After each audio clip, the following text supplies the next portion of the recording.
Ya. Buenas tardes a todos y todas.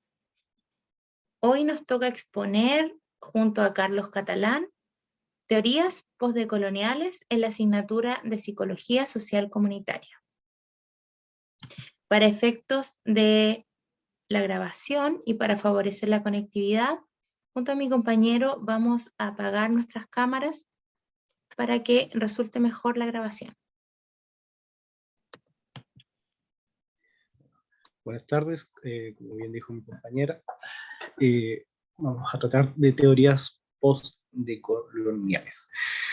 Primero que todo, partir con una pregunta. Quintala Souza, en uno de sus libros más importantes: ¿por qué el pensamiento crítico emancipatorio de larga tradición en la cultura occidental, en la práctica, no ha emancipado la sociedad? En resumidas cuentas, él postula que siempre se trata o se analiza el capitalismo, pero queda en un abismo el lado colonial que lo sostiene. Producto de esto, él propone que hay una necesidad de una epistemología del sur en relación al sur global, en el cual, si bien hay una pluralidad cultural, también hay epistemicidios históricamente perpetrados, lo que ha generado una brecha epistemológica con actores sociales que no entran dentro de la teoría crítica clásica de tradición occidental, por lo cual es necesario descentralizar Occidente y su inherente hegemonización del colonialismo.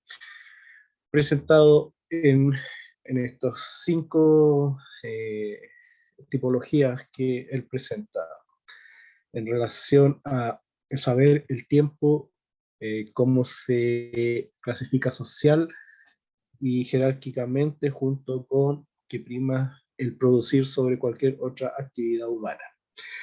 Por lo cual, en Descolonizar el Saber y Reinventar el Poder, que es su libro cumbre, propone un diálogo transcultural, una ecología de saberes, una alianza de resistencia y reconocer el empobrecimiento recíproco y una incompletud cultural y derechos humanos multiculturales.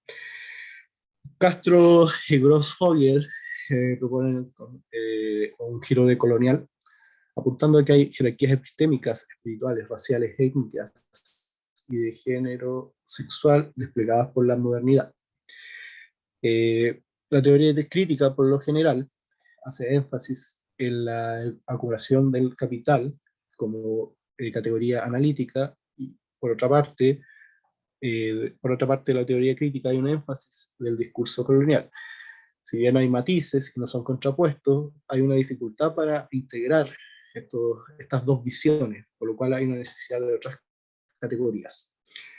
Una de estas es un pensamiento heterárquico, que aquí sale definido, que en el fondo igual tiene tradición en otras culturas a la base, como por ejemplo la cultura india, con su multiplicidad de religiones, igual pueden convivir, coexistir debido a esta misma mirada heterárquica y no lineal. También Grossfogel, en otro artículo, hace una crítica epistemológica, aludiendo a que la cultura occidental genera una racionalidad desde Descartes, en que hay un ego no situado, en que hay una observación, en que no hay etnia, raza, género, o dentro del sujeto de quien circunscribe esta manera de conocer el mundo, lo cual genera un mito occidental del punto cero, en que hay un conocimiento no situado, universal y de visión omnipresente, que se contrapone en muchas culturas que están en el sur epistémico, como la de Gorachev, que está en los Himalayas y en la cual el yo no existe, sino que todo viene del Himalaya mismo. Walsh igual propone para las ciencias sociales mucha terminología que se repite anteriormente, pero cabe destacar que propone la colonialidad de la naturaleza, lo cual afecta directamente a los pueblos indígenas que se circunscriben en el Abya Yala, lo cual lo central es que intentan rescatar la relacionalidad con la Pachamama en contra del racionalismo jerarquizado, proponiendo una epistemología latinoamericana que tensa el conocimiento y los no conocimientos, propone un diálogo multirracional y saberes plurales y diferenciadores. Cosa que se aplica, por ejemplo, en los pueblos tejedores de Otavalo, Ecuador. También Walsh, en otro artículo, da el énfasis en la repetición cultural, política, institucional que hacen los pueblos indígenas en relación a los afrodescendientes, por lo cual pone de realce que la decolonialidad es importante para no volver a repetir errores en el presente y el futuro.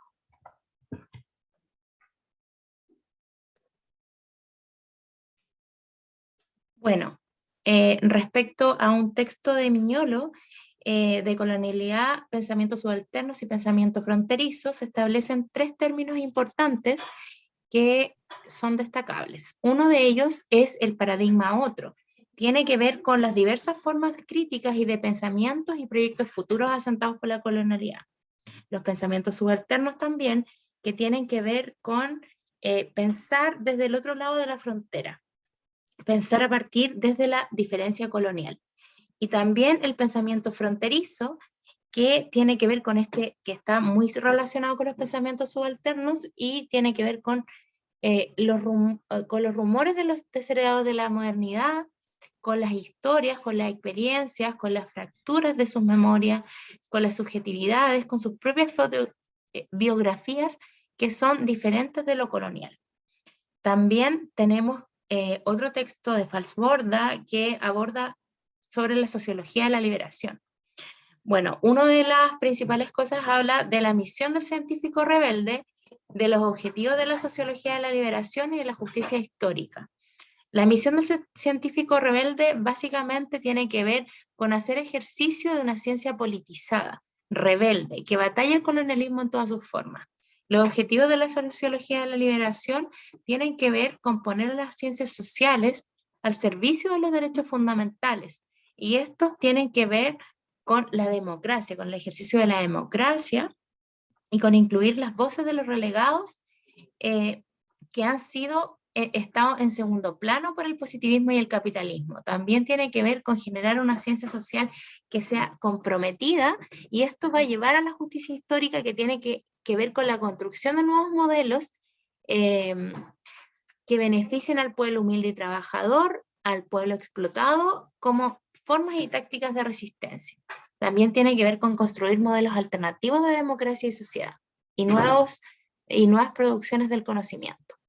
En cuanto al pensamiento crítico y colonialidad, según Catherine Walsh, tenemos 3 elementos importantes. Uno de ellos es el pensamiento otro, que tiene que ver con lo anteriormente mencionado, también tiene directa relación, y que tiene que ver con los pensamientos críticos a partir de la historia y las experiencias marcadas por la colonialidad.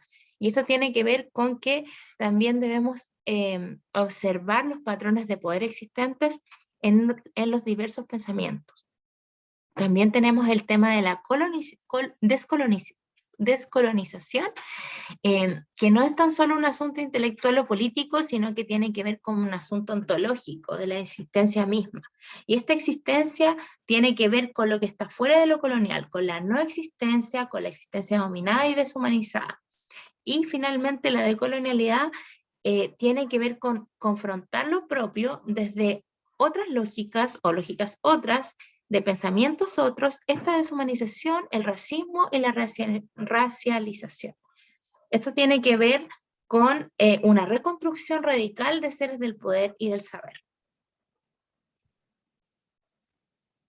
Bueno, en esta imagen se puede observar esta decolonialidad en esta pintura que está en la Universidad de Concepción. Ahí tenemos a un sujeto hombre español que está armado completamente de pie a cabeza, y al lado una mujer indígena que está desnuda. A los pies hay otras mujeres que están muertas y que están dormidas sobre este hombre que detenta el poder dentro de todo este genocidio que ocurrió en América. Por otro lado, tenemos a Enrique Dussel en el texto de La ciencia y la filosofía de la liberación, que tiene que ver con que la filosofía tiene que ser una filosofía crítica, rebelde y que está al servicio del pueblo de los oprimidos. Por lo tanto, la praxis del filósofo no tiene que ser solamente el ejercicio de pensar o de analizar, sino que tiene que ver también con el activismo, la militancia en organismos de liberación y con la formulación teórica de la realidad. Bueno, acá tenemos dos imágenes que tienen que ver con esta decolonialidad también y con el ejercicio de la interculturalidad, que es algo que todavía es bastante complejo.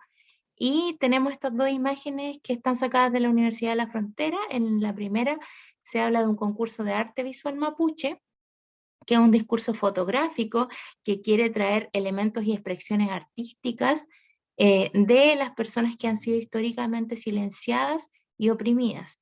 Y por otro lado, también tenemos como los diálogos Rupunutram, que tienen que ver con conversaciones sobre la interculturalidad y la cosmovisión del pueblo mapuche, que son diálogos que son distintos de los diálogos colonialistas y occidentales. También tenemos acá otra imagen con respecto a el tema de la Constitución, de la Convención Constitucional. Este seminario territorio es una plataforma que tiene que ver con el ejercicio político de las personas indígenas, donde se plantea la plurinacionalidad, que es algo que está en juego en este momento con el apruebo.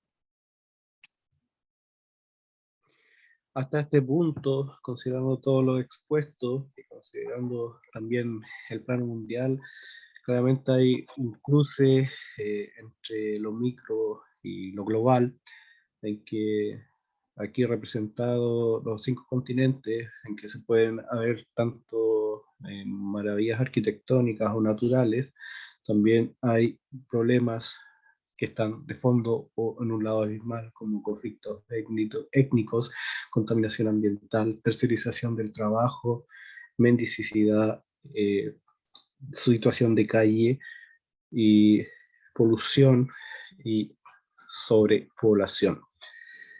En conclusión, por todo lo anteriormente expuesto, las teorías postdecoloniales nos parecen un acierto, ya que son integradoras de la complejidad de las interacciones sociales, tanto a microescala como globales, así como perfilan elementos ausentes y esenciales en las teorías críticas clásicas.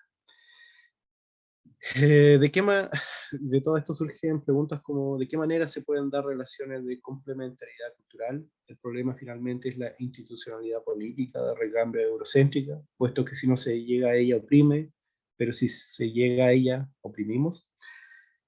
Eso sería nuestra presentación. Muchas gracias.